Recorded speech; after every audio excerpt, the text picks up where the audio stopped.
And we're live. Welcome back to another episode of the MongoDB Podcast Live. My name is Michael Lynn. I'm a developer advocate at MongoDB. And as usual, we'll be welcoming a guest today to talk a little bit about some things in the software development in the database world. Specifically, we're going to bring on Teja. He's from a company called ToolJet. I think you'll find this a fascinating discussion. We're going to do a live demonstration. So as you come into the stream today, let me know where you're from, who you are, what you're interested in today. If you're interested in learning more about ToolJet, about developing software applications using a low-code approach, we're going to talk all about that with Teja when we bring him on board. Super excited to welcome you to this edition of the MongoDB Podcast Live. I'm coming to you from the East Coast of the United States. I'm in a little town called Yardley, just outside Philadelphia. And I'm interested, where are you coming from? What are you interested in learning about ToolJet today? If you're using ToolJet, you can use it right alongside your MongoDB databases in the cloud in MongoDB Atlas. We're going to show you how. Teja is going to do a demonstration. So super exciting. Uzbekistan, welcome. Outstanding. From Virginia, welcome. It's good to have you joining us today. Lots of folks loading in. Awesome. So I first met Teja when he reached out on LinkedIn. I believe it was LinkedIn that we connected, and he talked to me about the powers of ToolJet, and I was immediately intrigued. I'm all about efficiency, and I think most software developers are concerned with how to get things up and running really, really fast. And ToolJet is certainly one of those things. I took a quick look at it, and man, I mean, the powers are incredible. So I hope you're ready to learn more about ToolJet, how to get super productive and develop applications using a low-code approach.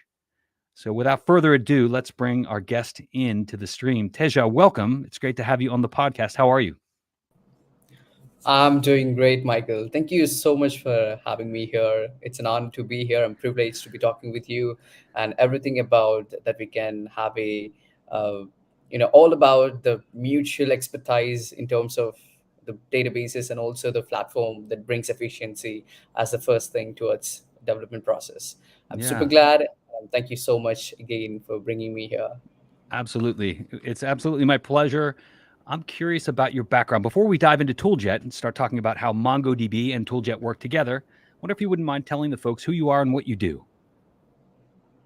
Oh, I'm a developer advocate as you introduced me. I do not know if you use that word, but yeah, you are a developer advocate too. Mm-hmm. So it's hardly necessary to actually introduce about developer advocacy. To be honest, when even go to some events or any of the participations across, it is usually the first question to the others. And you keep starting, you start saying about the role, and then the Mm-hmm. first thing they say, "Are you a product manager?" No. Are you a content writer? No. Are you a community manager? No. No, I'm a DevRel. I do all of that. So it's comprising of different aspects that are most essential for companies, which includes developer community, and where also they have developers as the first point of contact, and being a best friend of the developers and helping them at most as much as we can. As sometimes I usually say, these are the set of works I do as a developer advocate, sometimes I feel that these are not limited, because when we go forward, as things get changed, whatever is needed needs to be addressed, which brings which reduces the gap between the developer and the product. So it's always a tough question to actually address, Yeah. the developer advocacy. But yeah, I'm a developer advocate, belong to that group of people. Right. So You and I yeah. both. Yeah, exactly. So here I am Great. today. I would like to learn more as well. Yeah. Well, I think that's great. I like the fact that you come ready to learn too. And we've got a lot of folks joining the stream from all over the world: Afghanistan, Spain. Wow. Just incredible. I'm always amazed at where people come from. Where in the world are you, Teja? Why don't you give it a guess? Uh, let's see. You're not in Look at the Bucks background County. and trying to make You're, a guess. are you in India? You're right. Yeah. Mumbai? No. No. Southern part, a bit. Might be a Okay. popular one, but you might not be heard. I do not know. Maybe a little. Hyderabad. Hyderabad. Yeah. Okay. You know that. Outstanding. Okay. Yeah, of course. Okay, great. So we talked about the fact that you're a developer advocate. Some of the things that you do, well, you and I both do. We write content. We still write code. You still write code, right? Yes. Yeah, awesome. And obviously you do demonstrations, and we're going to get into that today. We're going to demonstrate the power and flexibility of ToolJet. But talk a little bit about what space ToolJet fits in. What was that? What?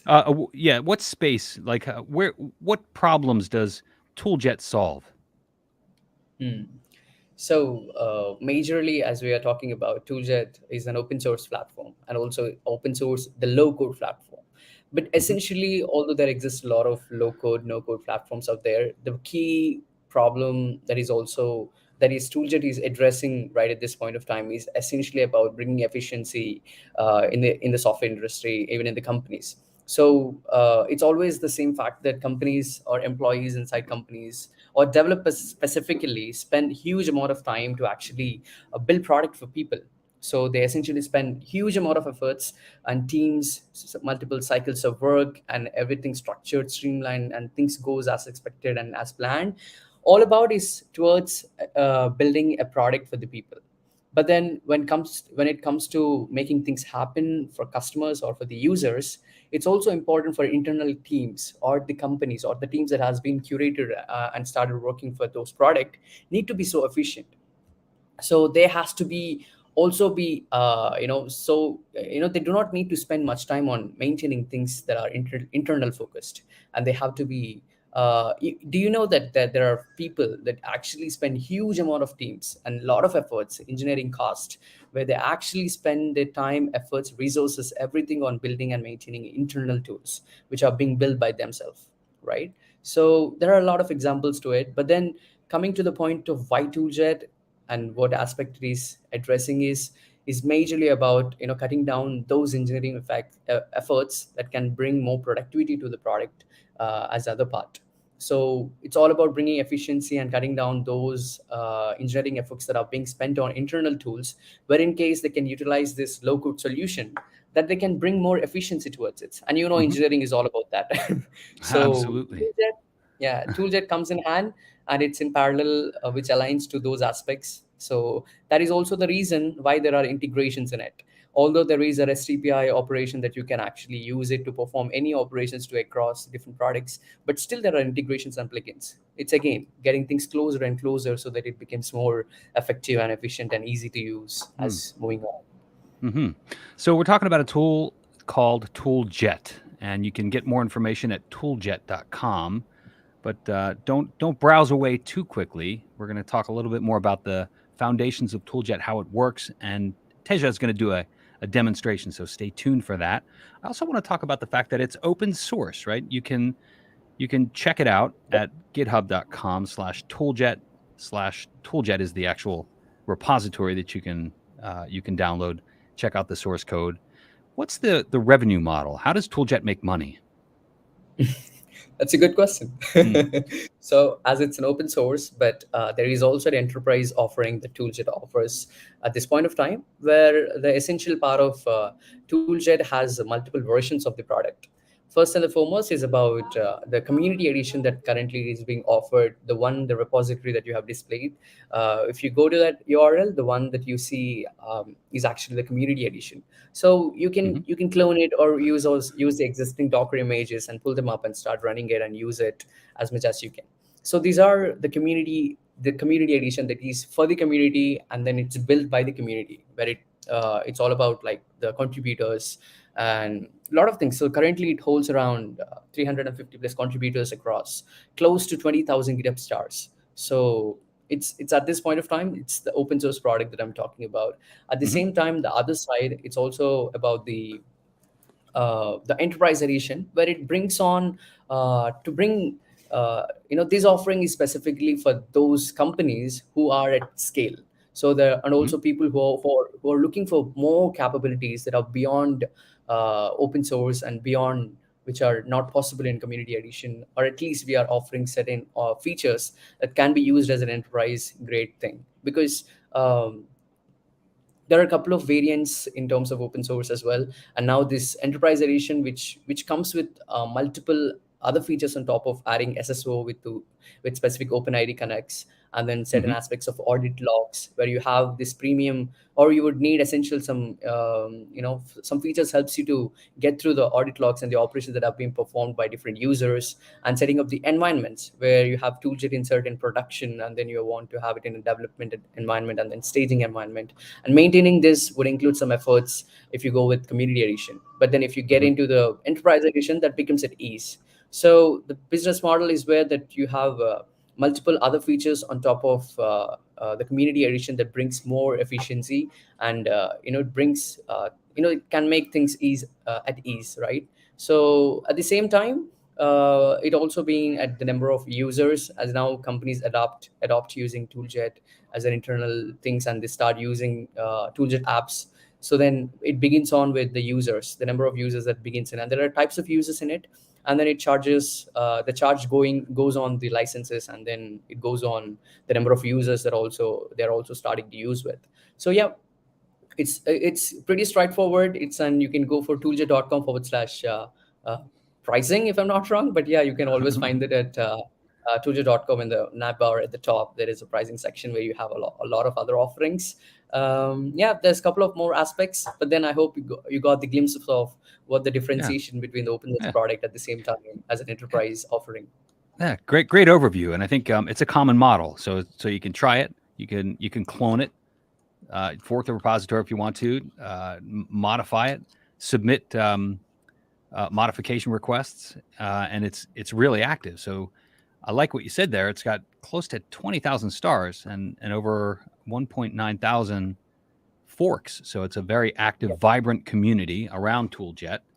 So so I'm curious to see exactly how it works. Before we jump into the demo, let's talk a little bit about why you're here on the MongoDB podcast. MongoDB is not. I don't believe you're using MongoDB as a part of the infrastructure or the stack for ToolJet, but there is a reason that you're here to talk about ToolJet. Let us know why. Absolutely. It also comes with the reason why MongoDB is widely used. Yeah. So that's also major reason, because MongoDB, the features and also the level of intuitiveness that brings onto the world of databases, especially on the NoSQL databases that are being Hmm. offered, and the user base is actually quite impressive. At the same time, there are the use cases that it can always adapt to with respect to multiple features and various aspects, is always they are incredible. At the same time, the usability, right, it goes on. Yeah. So at the same time, when things are being held and things are getting easier at the services that are being offered at MongoDB, look at the other layer. So now it's being offered as a database. At the same Hmm. time, now we wanted to the database is not a product by itself. For the Hmm. others, for MongoDB it is, but when you come to others, the Yeah. database is never the product by itself. They need to add layers on top of it, and also they need to make it more functional by building applications on top of it. So there is a Hmm. lot of things that goes on when you wanted to build a complete full stack application right up there. So, and tooljet is one of that aspect that can seamlessly connect to the Atlas, and then start using and start making the operations. So we'll look at very quickly on how we do it. But then yeah, the major reason, it's all about how what people find efficiency, people find uh, making things easier with MongoDB. And then I wanted to show how it can be more easier to build apps on top of it. So Mm. Yeah. yeah. So I think that's key. So ToolJet offers an integration with MongoDB. You can leverage ToolJet to build the application and use MongoDB as the backend database. You can also choose other databases. So you've got integrations to other databases as well. But let's say you have an application that leverages MongoDB for data and you want to enhance that application leveraging ToolJet's low code approach. So that's what I think we're going to take a look at today. So I'd love for you to kind of dive into the demo. I did have a question from Taufik Zayed. As a full stack web developer, how can ToolJet come in handy? Yeah, so this tool is for developers, so it will definitely be helpful when you look back onto the things that are being time consuming for you to actually Hmm. maintain set of applications that are being built by you. For suppose the one of the examples that we are going to build, imagine you are having a blog that you maintain by yourself or your for your company. Or I'm just giving a very simple use case to get you understand what we are trying to do here. So imagine you have a blog, and now you it's built by you. You are a developer, and developers are known for building their own blogs with their own style, CSS, and everything. So now you go for MongoDB as a database for storing all the post, the data related to the post, and the tags and everything that is stored in the Mm-hmm. database. But at the same time, every time that you wanted to create a new blog, the usual attempt once the blog is ready is actually updating the database, either by Mm. making requests or by making any sort of attempts to actually update it. Or at the best case, you actually build your own a platform or a website that actually performs the operations to update it, or to add a new blog, or to Mm-hmm. change the uh, blogs that are already written. So but you built a blog, that's amazing, you had used your entire skills to build it, but at the same time to maintain it in terms of adding new items or new blocks to it or to update it, at the same time you wanted to make a lot of changes into the database at the same time, right? So what is the next thing you do? Do you spend your time for building another system that helps you doing that, or you actually go for other hacky ways and also some techie ways of doing things? Or if you wanted to make it more easy and straightforward, where it comes the toolset. So now you can use an internal tool for yourself, where you can leverage tooljet connects with MongoDB, the database that you are using to store all your posts or all the related Mm-hmm. information for your blog. And it's a click away that you can connect to the database and start performing operations where you can quickly add a new block to it, and then you Mm-hmm. can update the things that you do not want it to. So it's where you bring at ease things are being done, that you would not need to worry about any more things, like taking care of it much more as previous, right? Yeah. So yeah, that is a quick example of how you can do it, but there are a lot more that you can think of. You can just jump into blog.tooljet.com. There are a lot more tutorials or a lot more use cases that actually you can make use of with the tooljet and other integrations that it offers. Mm-hmm. So here's another question. So what is low code? What is low So code? We're using that term quite a bit these days. So explain it in your words. What is low code? so what is so Michael, what is low code? Because I took the question first. Yeah, yeah. So for me, low It's code is a system that allows me to leverage um, commonly used components to assemble Mhm. a system that allows me to do CRUD operations without having to write specific code to manipulate the database. So I can use a higher level interface, perhaps a drag and drop interface where I'm dragging components from a palette of tools, which enable me to expose fields, which will ultimately end up in the database. That's a very low code approach. But I also like the difference between low code and no code. Now, a no code approach is just that, where you're dragging and dropping uh, uh, uh, tools from a palette, and you deploy the application that you assemble, and you're ready to go. I like a low code approach because I want to be able to change things behind the scenes where the tool may not work exactly as I desire. So I think we're going to see a little bit about that. So stay tuned, Shivam, to see exactly how that low code comes to fruition with ToolJet. Yeah, definitely. Additionally, if I would like to add some point onto it, where if you look at the evolution of how things has been growing so far, where if you look at the initial times of building things is more over a very low level. You get into the bottom and start building with zeros and ones, and that got Mm-hmm. improved a bit, getting onto the compilers and then the interpreters as being built so that the communication becomes more efficient, and then Mm-hmm. even more efficient in terms of actually building things at pace, the faster pace. So you look at that, right? You're trying to move a little away from the low level. You're becoming a little faster and being more productive. Where you look at, so that at Yeah. the same time, if you go a little more top level, you see that frameworks and frameworks although it brings a little, brings a little latency, but it makes things faster and increases the pace of working things. So as you keep moving a little away, but it brings a little more efficiency in terms of building things at faster pace, right? So Yeah. and that's where you keep going on, and see that's where the low code is as well. So you're at a little far, but you make things faster, easy, and get it ready as quick as possible, right? So Efficiency. Yeah. yeah. So one more question, and then we're going to dive into the demo. Are there any videos? And I think I just want to let Apoorv know that we're going to show live, and this, and somebody asked this earlier in the comments, is this going to be available for replay at the same address that you came to view this? It'll be available on LinkedIn Live as well as YouTube after the fact. So check that out. So stay tuned to Perv. What do you say, Teja? You want to jump into the demo? Absolutely. Yep. All right. So you'll need to share your screen. Okay, so all right. So let me quickly start my screen share and then Mm-hmm. get on to what we can start building. Okay.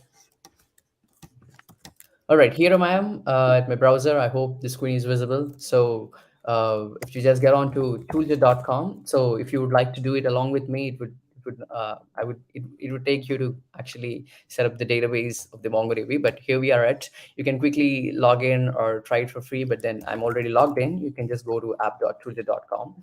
Once you're at here, this is the welcome screen where you are at to actually create a new application. So I'll just quickly show you what's inside an application builder, and so that you can start building it, what we'll be doing. So Can I the ask first you and to the just foremost, do a command plus? Let's make that a little bigger for the folks on all right, mobile devices. There you go. Perfect. great. So I would need to scroll a bit here and there, so that should be fine.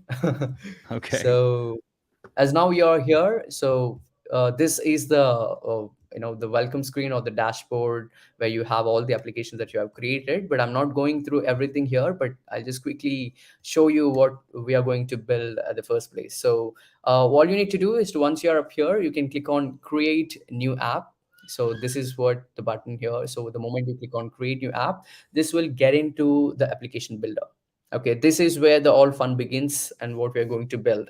So the thing what you see here, this is the entire canvas where we'll be building the UI of the application.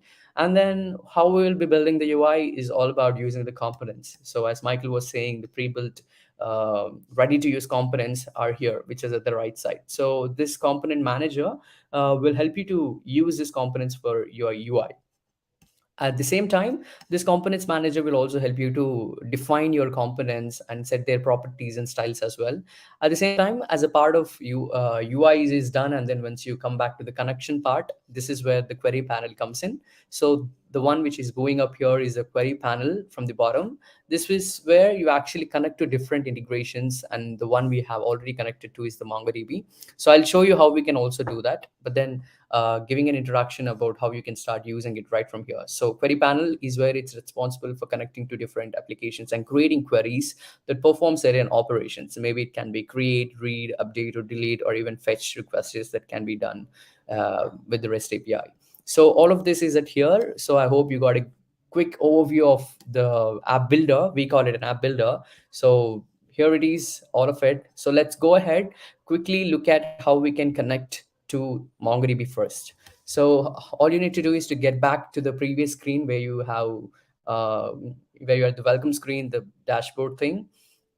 So as it loads up, you should be able to see the previous screen that you are here, which is over here. This is called the dashboard. And then as you go down, you see that there's an option called global data sources, right? So this is the option that will allow you to add a data source. A data source is an option or a integration that you can connect to so that you can bring the data into the ToolJet application, right? So I can actually delete this right now and then create a new one.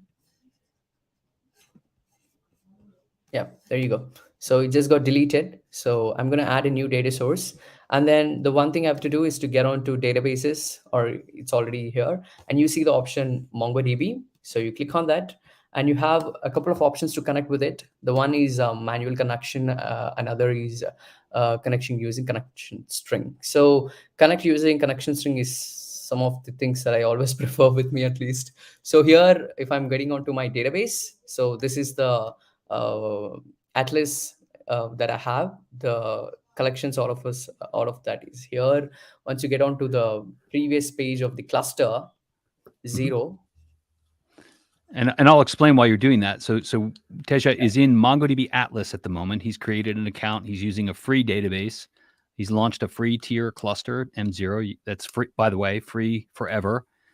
There are larger instance sizes that will charge you varying amounts based on the resources available. But today we're demonstrating a free cluster in MongoDB Atlas. And I guess your next step is to grab the connection string.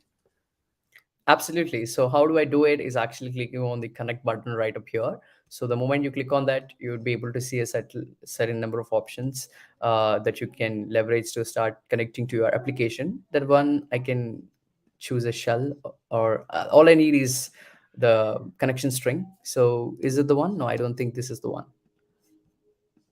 So it's where do I get it from? Michael, can you help me? Where is the connection string can be brought? Is it at Compass? Yeah. So this is the connection string that we are going to use. Oh, can you hear me?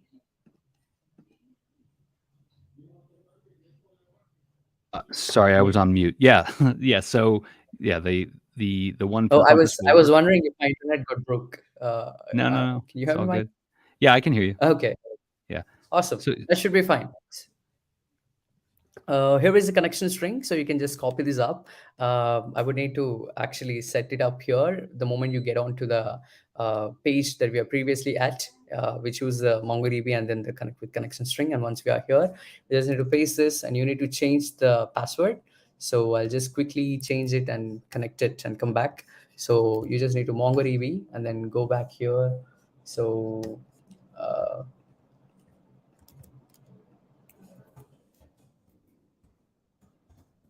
I'm entering my password and then the database name.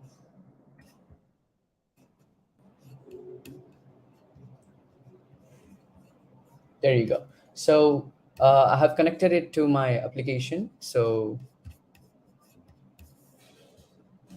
there you go. So it got connected. So the MongoDB is now integrated with the ToolJet. So now the moment you can now start performing operations to fetch or to perform any operations with the data that is available in MongoDB.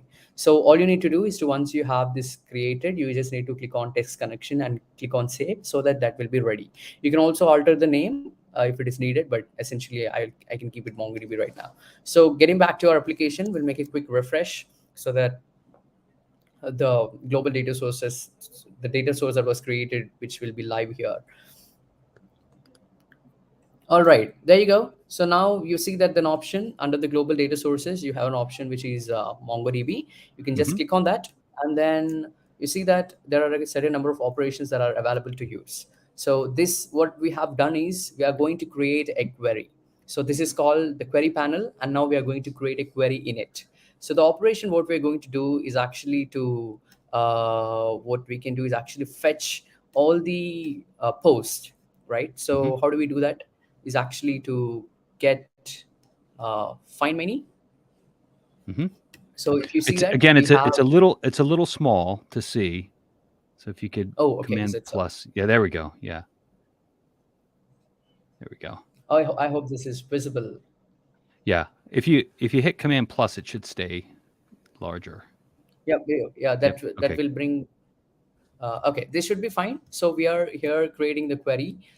So the operation what we're going to use is actually find many, so that we bring the data into the collection. So what we're going to bring is actually inside the database.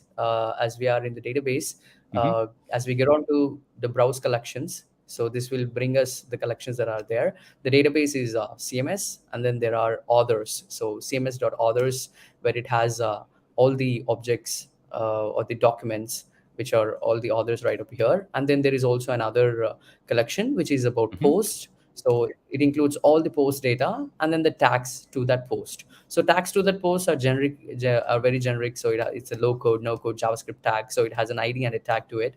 So yeah, but let's go ahead and actually bring the authors into the uh, tooljet. So right up here we have the information in the Atlas, and now we are going to bring this information into tooljet. So as you are here, we are going to create a new query. So as you click on find many, and the collection name, if you remember it, it's actually authors, right? So, or actually post. So let's go with post. It has more data in it. So others are very limited. So So let's go with post. So we have posts, and then go to the app and then say post. Okay, once you have given the options or you fill the fields, you just need to click on preview here. So in the same query panel, on the right side, you see an option to preview, so that you get a chance to preview the data. So the moment you click on that, it should be able to bring you the information. There you go. So the data, it has a title, subtitle, content, and all of that. So you have all the information is available from MongoDB Atlas to ToolJet. So as now we are here, this is actually bringing the post data. So we are bringing up all the post. So we can name this query as something like get post. Yeah, there you go. So you can also run this on page load, which means that by enabling this option, which this will help the developers to actually, ToolJet will make sure to run this query on application load. So you can click on create. So this is how we actually brought the data from MongoDB Atlas to ToolJet, okay, of a specific collection. Now the next part is actually presenting this data into the UI part. So we are going to present this data what we have brought into the UI. So it's obvious that we can actually leverage to a table for building it. But yeah, so let's actually use a container to actually place all of that. So containers are basically those components that helps you to hold all the different other components, and also acts as a good background to hold all of your UI components for building the application. So once you have the container here, so this will be helping you to hold different other components. So there you go. We have a container here. So what could be the next thing? So it's a table. So let's bring a table. I'm not focusing on the UI, Michael. So it's more over. Let's look at That's the okay. functionality. Understood.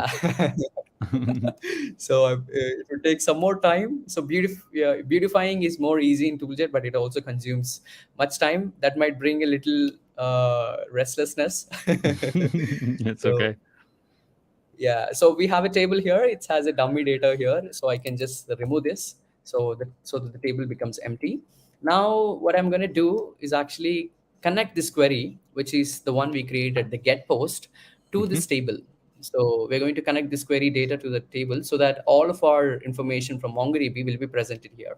So what we're going to do is actually access this table data using a notations from the table. So what I'm doing here is I'm going to click on the table. So now you see that the components manager is showing the properties and styles of the table. All right. So the moment you click on this table, you have these properties, and then at the properties, the first field is about the table data. So now we need to give the data to it. How we are going to give is actually connecting the query to here. So all we need to do is use these notations, the double braces, the curly braces, and then you say queries. So, and then the moment you say queries, you see that it's already suggesting you all the different queries that are available, which is get post, right? So, and the get post has information here. So, and then from the post, we want the data in it. So it's currently empty. All we need to do is to run it. So from the query, you can just run that query. So you hit on run, and then you should be able to see the data coming up there. And then once the data is up here, you should be able to see the data table is got populated. So because the content of the content of the blog is heavy, it is the size of the rows are being increased. You can just click on this table and go to the same properties, and next down to it, you see this option to columns. You can remove a certain number of columns which are taking a huge space, which is content. And then you can also remove cover image which is not needed. All right, let's remove what everything. We only just keep the title. So we now have a title. So these are just the titles. What we can do now is actually bring out the data from here to here. Present the data easily, right, by using another container. So you can just add another container, and what you can do is just expand it to the site so that it matches up with the table. You can also add some drop shadow to make it look good if needed. So this will help you to have an elevation. Yeah, giving some beautifying tips, but it will take much more time. So yeah, let's bring on an image and show the blog image first. So what we're going to do is actually the moment you click on this row, I wanted to show the details of the blog here, right? And then the moment I change things, it should also do accordingly. All right, so what I'm going to do is go into the components manager again and search for a component called image, right? So now the image, as you can see that it's here, you can drag and drop it to the container that you have created, Mm-hmm. and then just adjust the sizes. So what I'm going to do is actually set this, set the image to here. So to make it more easy, I wanted to toggle another option which will highlight the selected row. So you see this option, which is highlight selected Mm-hmm. row. The moment you toggle this on, you should be able to see that what the selected one is highlighted, right? So just like that. Let's go ahead and now fill this source for this image dynamically. What we're going to do is click on this image component again, go to the properties, and then remove the default one. And now let's use the curly braces to access this dynamically. So how we're going to do it? Double curly braces, components. This previously we have used queries, but this time what we are going to use is components, because from this component, I'm going to take this row's image and present it here. So to do it, you just use the double curly braces and start typing components. And then what component the data belongs to, it's the table one. So you say that table one, and then from the table one, I want the data of the selected row, and selected row has an image to it. It has an ID, it has a title, it has a subtitle. All I want is a cover. So cover is the URL of the image. So there you go. So you have got the image of this specific blog. And now you click on the other item, you see the changes. So this is how you actually bring up the data from one block to another, right up here and presenting up there. In the same way, you can also have a title to it. Title is already there, so we can have some information about. So you can say table one selected row, and then we can just say that dot subtitle. So so the subtitle has it. You can also align this to the middle.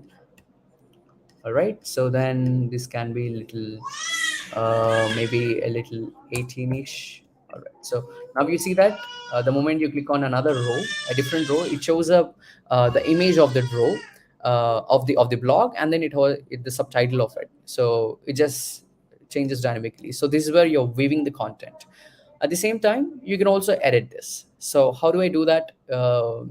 Is actually by using another operation that we need to perform. So that this single query, which is bringing the post, is actually filling the table and then presenting it onto the ToolJet application, right? So this is all about bringing and presenting it. But the next step is more interesting, is about performing updates or even creating new blog right from here, so that it's a create operation that you perform from MongoDB, from ToolJet to the MongoDB with this data source.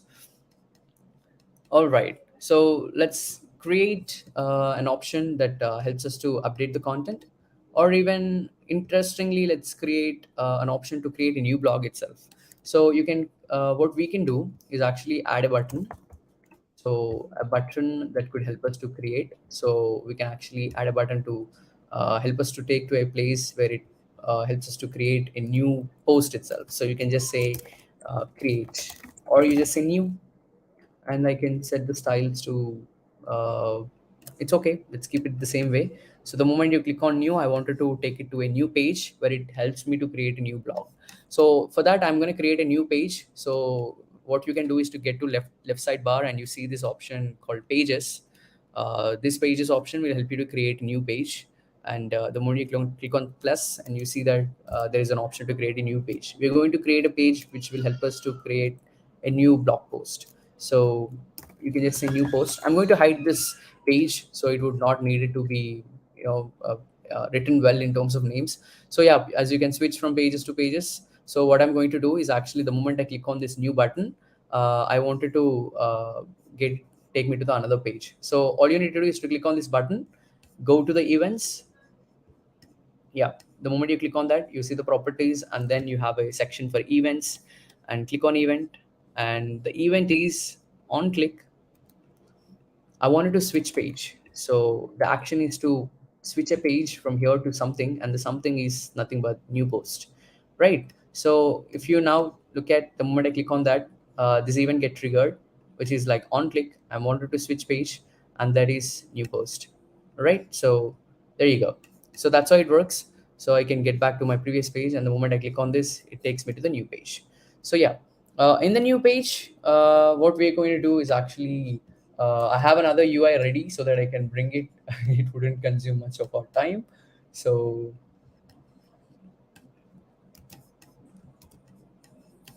I have copied and pasted a existing component, which is in my Oh, in another screen. that's So hold up. Wait a minute. That's a very cool feature. So you can, from screen to screen, copy entire pages of components.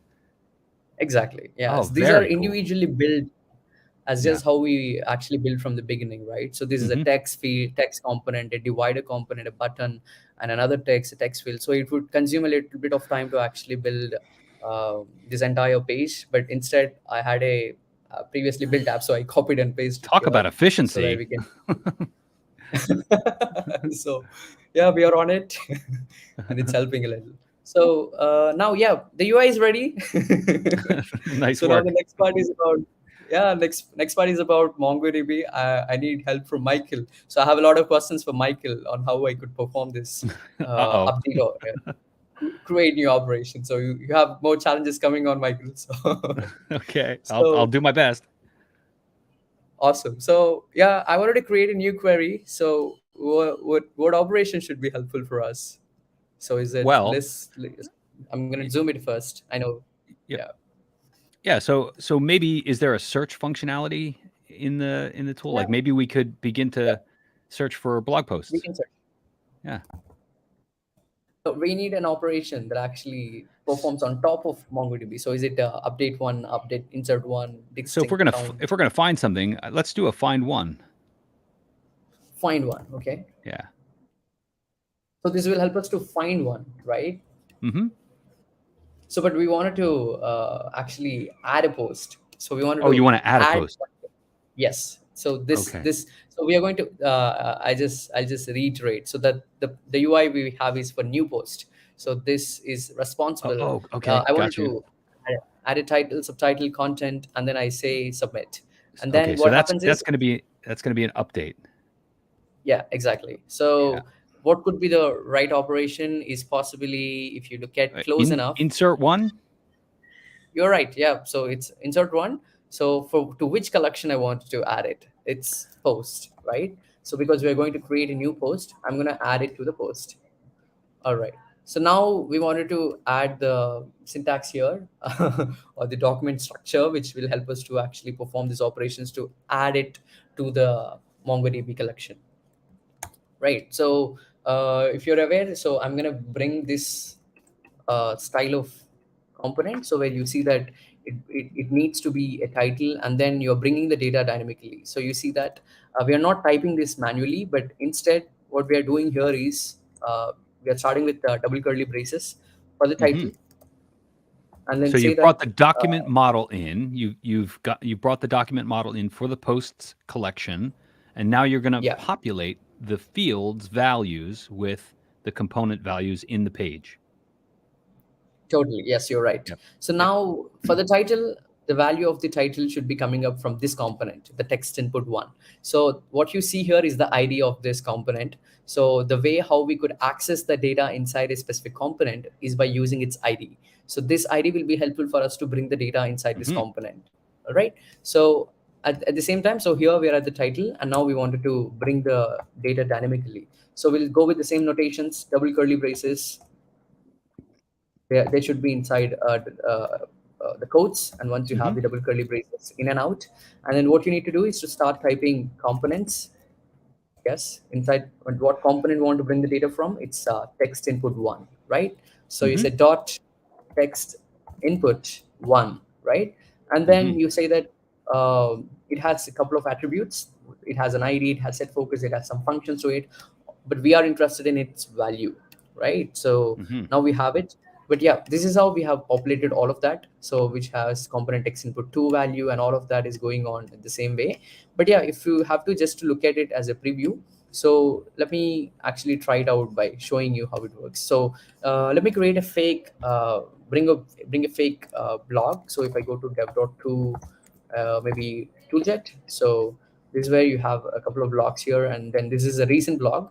So I'm Mm-hmm. copying up the title, going back here and pasting it in the title place. So the moment I paste it, you should be able to see the data is populated here. So the input what we have given is title, and we are accessing it as components.text input one.value. But then what you see here, it reflected back with the real data Mm. what we have given in the field, right? So that's the Yep. whole point of using the dynamically accessing the components data, right? So yeah, so I hope you got the glimpses of it. But then let's I think quickly populate the, yeah, I think they call that dynamic interpolation. yeah, it is. you you got the word. So we have, let's click a subtitle for it. So it could be this. I'm just pasting it up there, and the Hmm. content, I just use a simple text. Maybe this one. Congratulations. Okay. So once you have it up there, the cover image, I'm gonna use the same image. I'll make copy this URL and then Oh, great. get back Hmm. to app, and then authors. Yeah, we need to also populate the authors, so we have not done that part yet. Hmm. So this was the data you see here is brought from the copy paste, so I'll remove Yep. it. Yeah, okay, now we need to actually populate the data inside authors and tags to actually perform it. So let's quickly bring the data. So yeah, Michael, help me to bring me the authors and tags. So how we do it? Well, I mean, if I were doing it from the command line, I would be doing a db.posts.insert one, Okay. and I would specify the document. Oh, so you wanted to bring the, you make a fetch, you make a get request. Well, I guess it would be a post request to the database. For adding it, but now I wanted to Mhm. bring the data of authors. Who are all the authors? So for that, I'm going Oh, to you want to create a new. you want oh, I see. You're going to pull the data from the authors Yeah, collection. So you would do a yeah, db dot authors dot find one, or okay, find yeah, many if you want to find them all. yeah, yeah. So that's what I'm doing, the same thing. So Hmm. it aligns with the CLI. So you have the operation with find many, and then what we're Hmm. going to bring is authors, right? So the collection name is actually authors. So Hmm. once you have it, you can quickly preview it. Yeah, there you go. You have got all the authors. So now you can just name this query as get authors, Hmm. and then just save this. You can just say create so that it saves up. But here is another thing. But the format that you see here, if you look at the preview, um,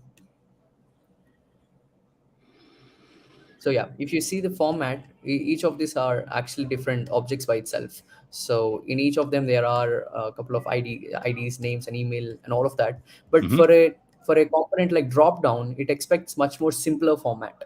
So for the default values or the option labels, we have to actually perform, we have to make use of bringing up dividing those data in and showing up the specific names of the authors instead of all the collection by itself. So Hmm. again, so what we need to do is to, we are going to write a little bit of JavaScript here. So we can just say queries. You see that the new query got added, which is get authors, and the data is up here, all the authors are up here. And then you say dot data. Now you have access to all the data. What we're going to do is actually make a map. So I'm going to map, uh, taking an object I and say author name.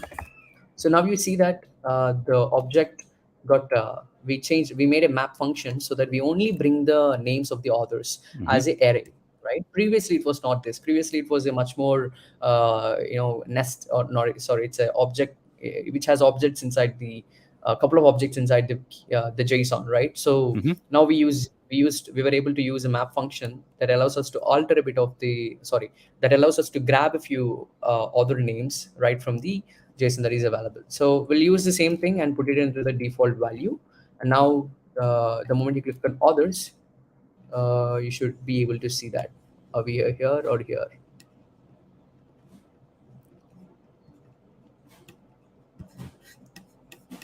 I think my browser got frozen. I'll just make a refresh.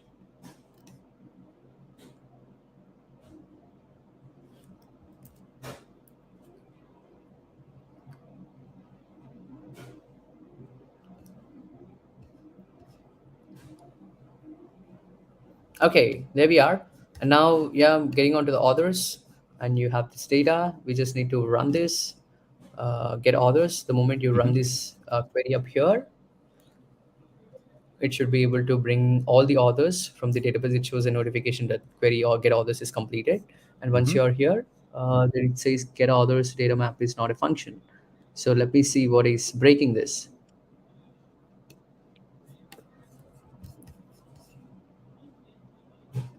Maybe I'll start right from scratch. Get authors.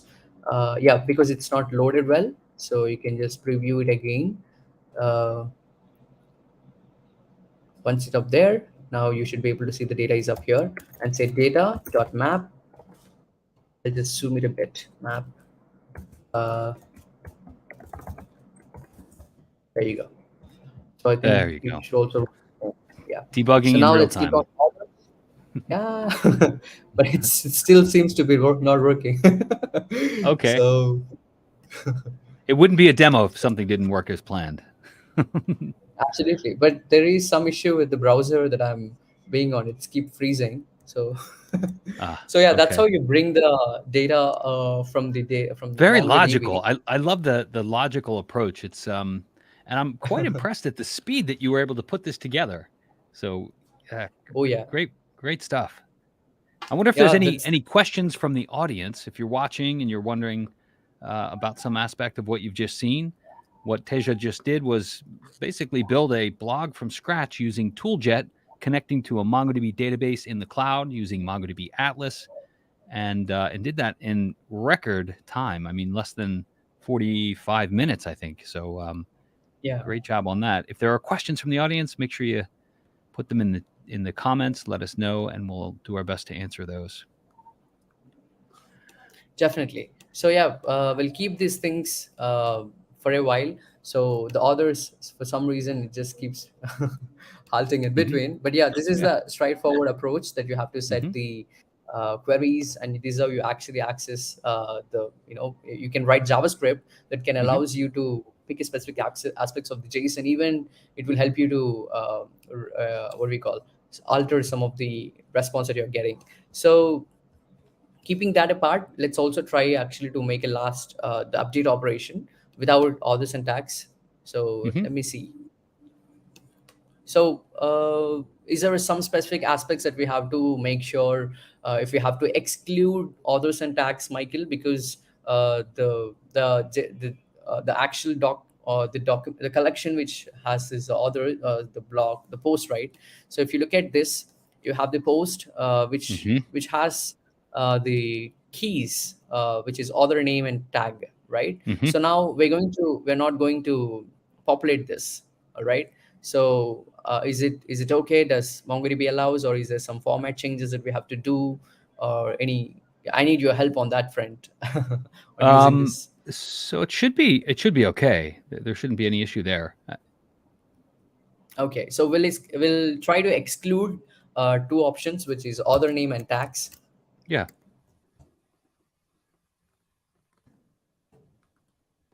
Or I just take this off. And the best part is everything will be saved. So if incidents as such happens, and it's never the That's case that you cannot get things done much so it's easily and without. saving in the background. You're not actually having to hit a save button or anything like that.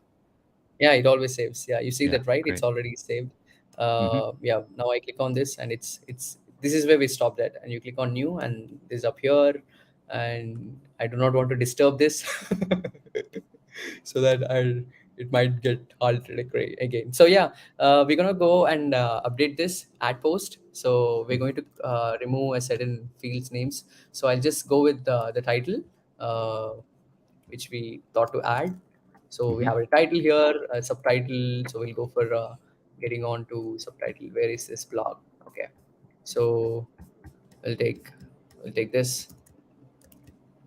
The intention is that there are no hyperlinks so that it will be easier without any issues. So subtitle is here. Oh, this is not a subtitle, but yeah, we'll use the same text. That's okay. And then for the image, yeah, this is the image which is already ready to use. And here we are, and the cover image. I'm excluding author and tag.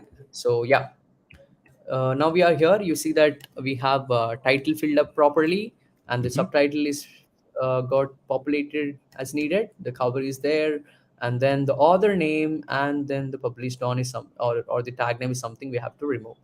Mm-hmm. All right, so I'm just removing it up so that now you only see that there is a cover and published on. Okay, Do you need a so comma after? Do you need a comma before the published? Before oh the yes, it published on? does. Yes. Yeah. Yeah. There we go. So is this an extra space or is this a formatting? I think I think it's just it's okay. formatting. Yeah, looks good. Yeah, it is. All right. So now we have the query ready that helps us to perform the update, or sorry, adding an operation to add.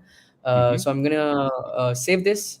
So so it is now saved. So the add post query is up here. What we're going to do is actually attach this query on this button, so that the moment you click on this button, this query which will get triggered and takes this data from here and makes the operation. Okay. So how you do it? The same way, click on the button first, go to the properties from the components manager, go to the events. So I'll just, these are not needed. I'm just removing them. These are Mm-hmm. came from the previous copy paste. So yeah, the moment you click on that, you go to the event section. You should be able to see an empty no events. You should not find any events as the first thing. Mm-hmm. And then on click, I'm going to run a query. So on click, the event is on click. The moment I click on Mm-hmm. this button, I wanted to perform an action, which is actually to run a query. Okay. So, Mm-hmm. and the query that I want to run is add post. Okay. So you can also Mm-hmm. choose to have add some debounds if needed, but for now we do not need them. So now we are at here. So keep an eye. The moment you click on this submit, you should be able to trigger this and make an update operation. But yeah, also expect some some accidents here because we just removed. But I have Michael here. Okay. Confident, even if I'm super confident that we can fix it. So yeah, I clicked on submit and you see that this is loading, which is got triggered, and then it says query is completed. All right. So now if you see that, if you go back to the actual application, the one which we have built on the home, and now Mm-hmm. let's actually run the get post. You see that there is no, yeah, it's already here. Mm-hmm. It was previously added by me, but if you Mm-hmm. just run it again, I'm going to run this query, which is going to bring us all the post. As you do it, you should be able to see um, another row which actually has the same blog item which we just Mm-hmm. paste, which is this blog, Mm-hmm. right? So Right. there you go. You see that there are two Okay. things. So these are both the same, but yeah, you see that we have paste the congratulations thing. So Mm-hmm. so here it is. Uh, yeah. So we do have a question, and it's a logical one, and I'm going to try and answer Okay. it. You can tell me if I've got it. So what we just did was Definitely. we created a page that we can populate with data.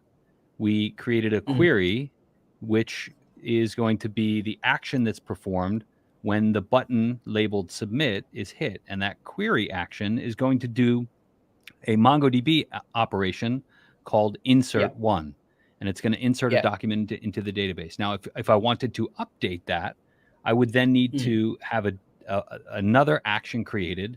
We could call it update, Exactly. and that's going to send an update one, setting the values to those values that appear on the page. How'd I do? Yeah, definitely. That's absolutely right, correct. Just in case, the thing is that we just need to, that's how I'm just showing what you have just said. So Mm-hmm, you just mm-hmm, need to add new query.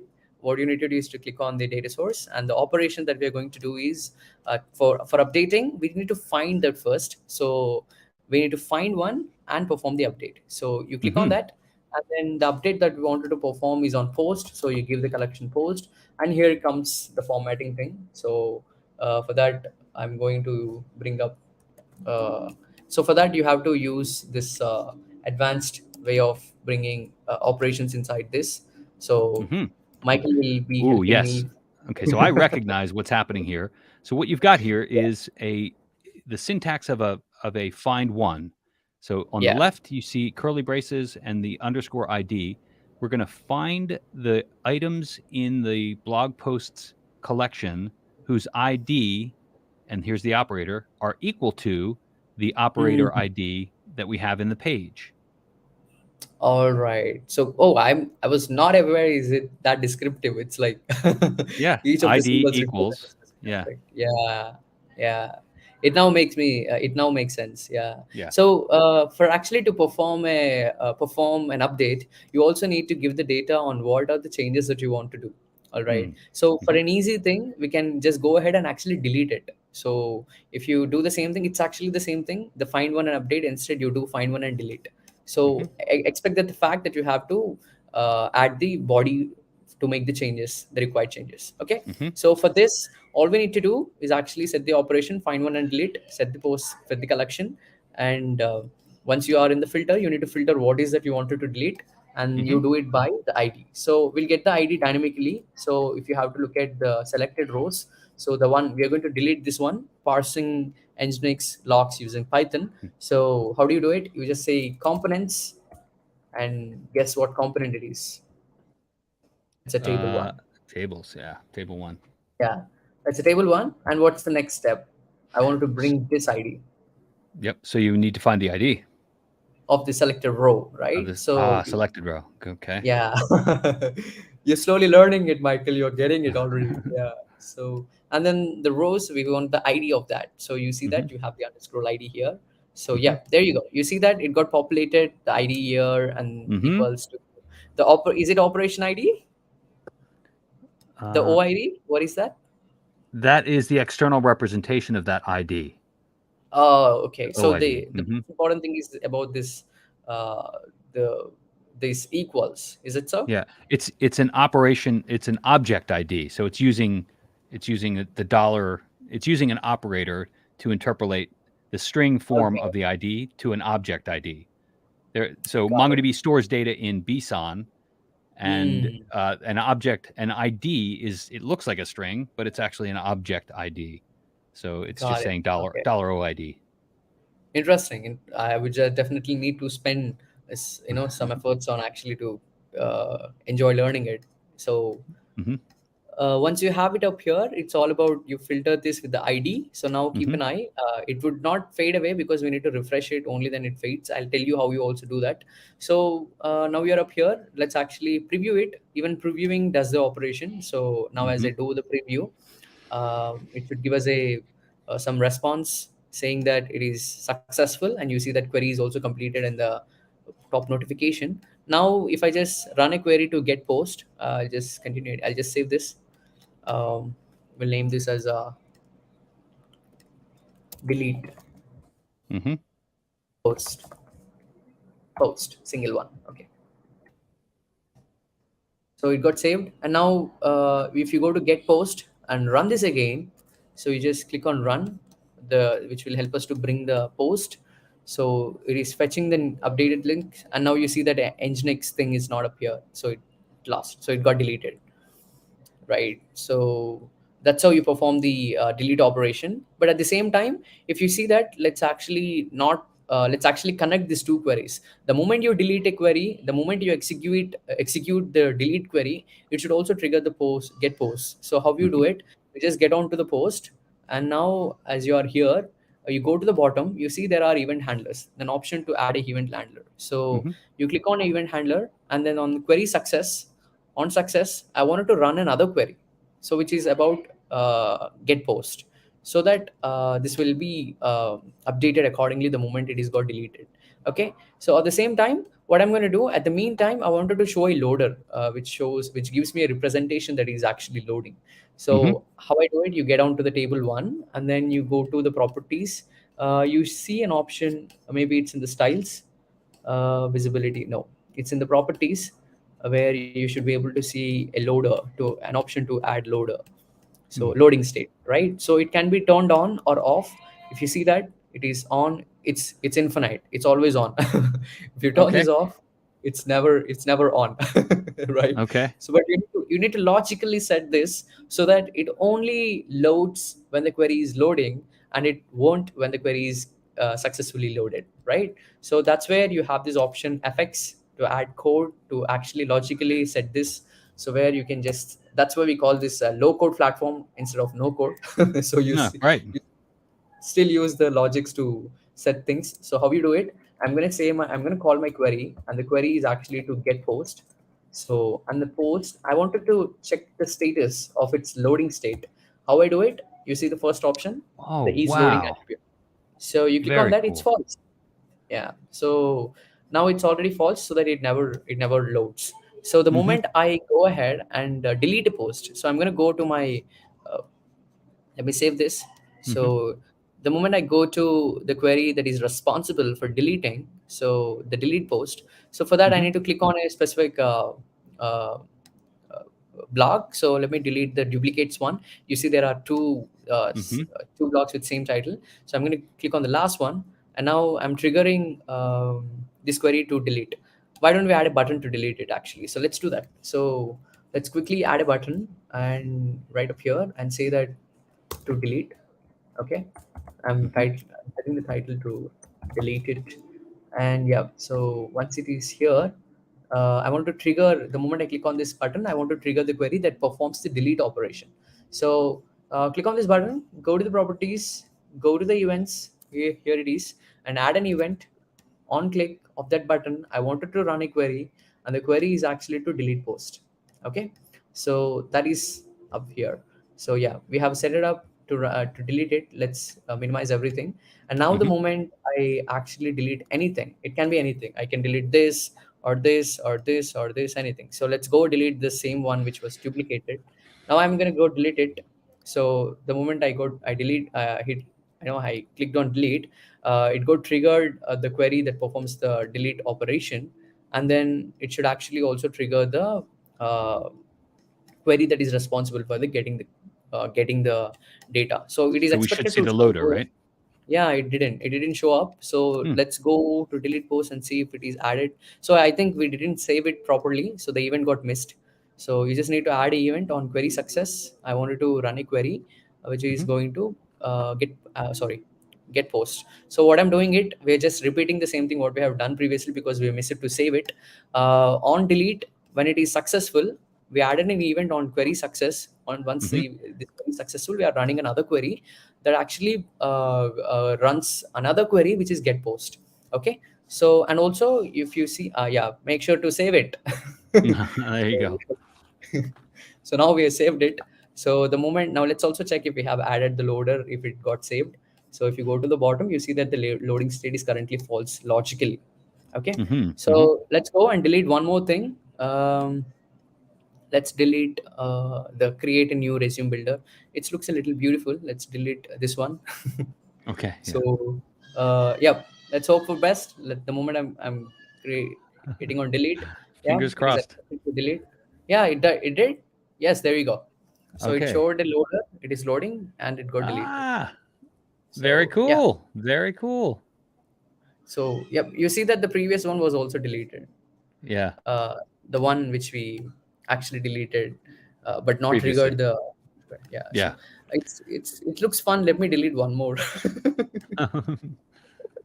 So I clicked on delete. Yeah, it's deleted. It's loading up here. We can also add loaders to the same thing. We can add loaders for the images and everything. So the same logic Mm. is what we are doing. So it's just that's the beauty of using a low code platform that helps you to set logics. Still, you need developer skills. Yes, and then it's Hmm.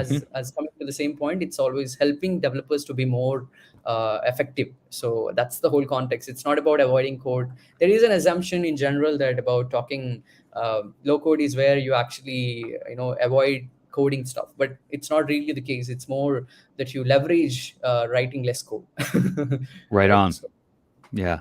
Well, Teja, this has been a great demonstration. Unfortunately, we're coming up on time. I want to ask you, is there anything else that folks should really know about ToolJet before we begin to wrap? anything that they need to know about tooljet. Okay, Yeah. so Any final parting thoughts? I think you will get to know more better when you start using it, because usually when people get to hear about different tools, they hear about it and they say, "Ah, it's look good." So then, but the next thing is never look back. So it's important. Give it a try. So that's the Hmm. major thing. Without trying, it's even if I say anything related to the product, this is a great thing that must be remembered.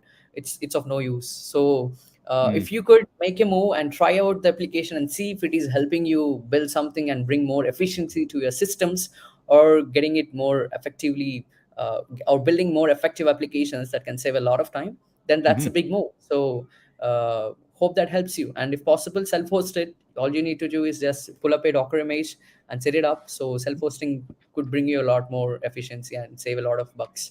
So yeah, all at good Right on. place. So, yeah. Yeah. So check out the GitHub repository. You can clone that, run it locally, run it on your own if you like.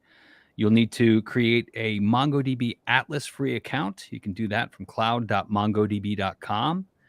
And I do want to remind folks, this is an exciting week. We've got some live programming happening on Thursday, the 22nd.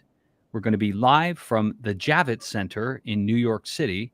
If you're interested in learning more about the MongoDB platform, about the MongoDB community, come visit us. Come to the show. It's mongodb.local, and you can find more information here, mongodb.com/events. And there's a special code you can use, podcast 50, if you're in the New York City area and you want to join us in person. That code will get you 50% off of the already discounted price. Would love to see you there. We're going to have live interviews all day talking about all the exciting things happening in the MongoDB world. There's going to be a number of product announcements, super exciting. I'm going to be talking to a number of engineers and product marketers, folks talking about the exciting updates to the MongoDB platform. So hope you won't miss that. You can also check things out on mongodb.tv. That's a new platform that's being launched for a whole suite of new programs happening every single week. So Teja, thank you so much for joining me today. I hope folks will go and check out ToolJet. We got 2 links there, tooljet.com and the GitHub repository under ToolJet. Thanks, Teja. Absolutely. Thank you so much, Michael. It's been a wonderful time spending, and also it's been a great time working with MongoDB and building it apps with ToolJet. And I'm super happy, and I'm so glad to be here. And thanks to each and every single one of us listening to us patiently and asking questions everywhere needed. And I hope we addressed the most of the questions that are needed. So for any other questions, you can also join ToolJet Slack, where you can jump onto tooljet.com/Slack. So it's a direct link that will get onto you Slack. If you had any more questions that we might have missed you to answer, especially about it, and MongoDB is already popular enough for all the community. It's available. You can just pull it up. So for ToolJet, you can just get into tooljet.com/Slack. Once you're up there, give me DM me, say hi. I'd be happy to invite you. Fantastic. Would love to invite folks to listen to the MongoDB podcast on any podcast platform, Apple Podcasts, Google, Spotify. You can find more information at mongodb.com/podcast. We release episodes in audio form every week in addition to our live streams. So hope to see you soon. Thanks once again. Thank you. Thank you so much, Michael.